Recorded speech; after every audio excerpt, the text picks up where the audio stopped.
Chers frères et sœurs, soyez les bienvenus à la méditation de la parole de Dieu de ce 5e dimanche du temps ordinaire de l'année B.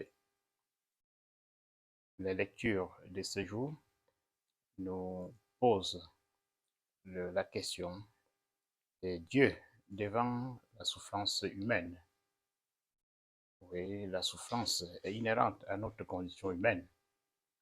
La première lecture nous présente Job qui demande des comptes à Dieu pour sa propre souffrance. C'est un homme innocent qui est accablé de souffrances, autant physiques que morales. Il était comblé avec des grands biens, mais il va voir ses biens se perdre du jour au lendemain, ainsi que sa famille est décimée.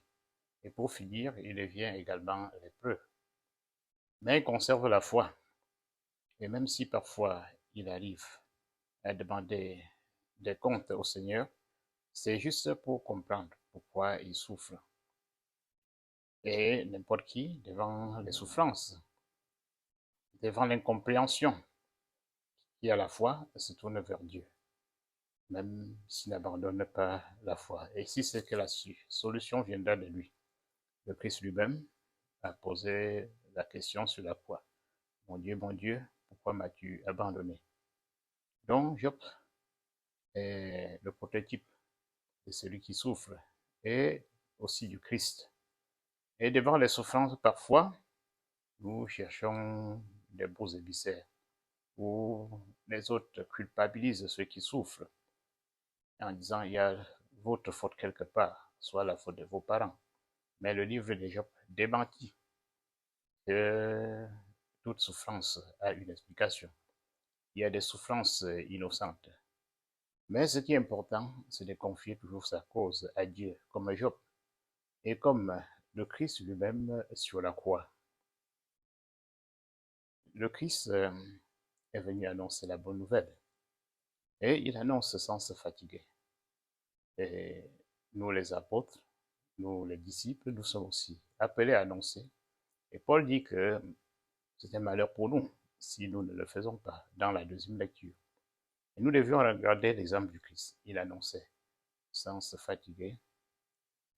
C'est après une journée d'annonce à Capharnaüm qu'il va rendre visite aux malades.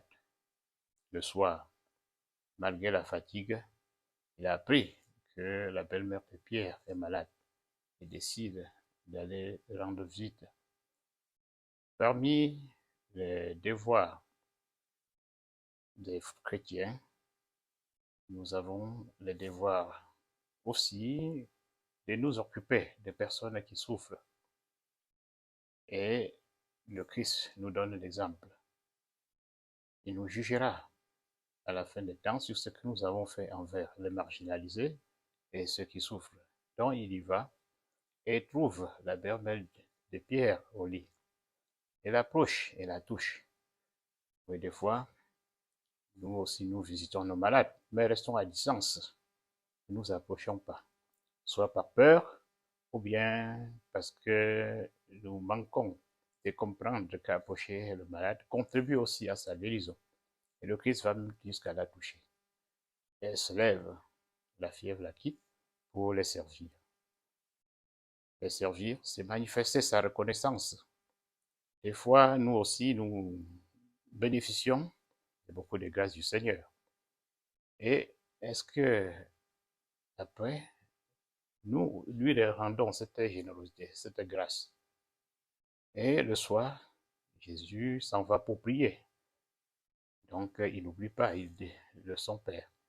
Il va le remercier, ou peut-être le matin. Et c'est ainsi que Pierre et ses compagnons ne l'aperçoivent pas, mais le trouvent. Et lui dit, tout le monde te cherche. Il dit, non, il faut que j'aille ailleurs parce que je suis venu aussi pour les autres. Nous ne devions pas confisquer Jésus pour nous. Nous ne devions pas confisquer les ouvriers apostoliques pour nous. Oui, ils sont là pour nous, mais ils sont aussi là pour les autres. Alors prions pour que le Seigneur nous donne cette attention que lui-même avait envers les marginalisés envers les malades pour que nous puissions les rendre visites et poser les mêmes gestes que lui. Nous vous remercions et vous donnons rendez-vous pour la semaine prochaine.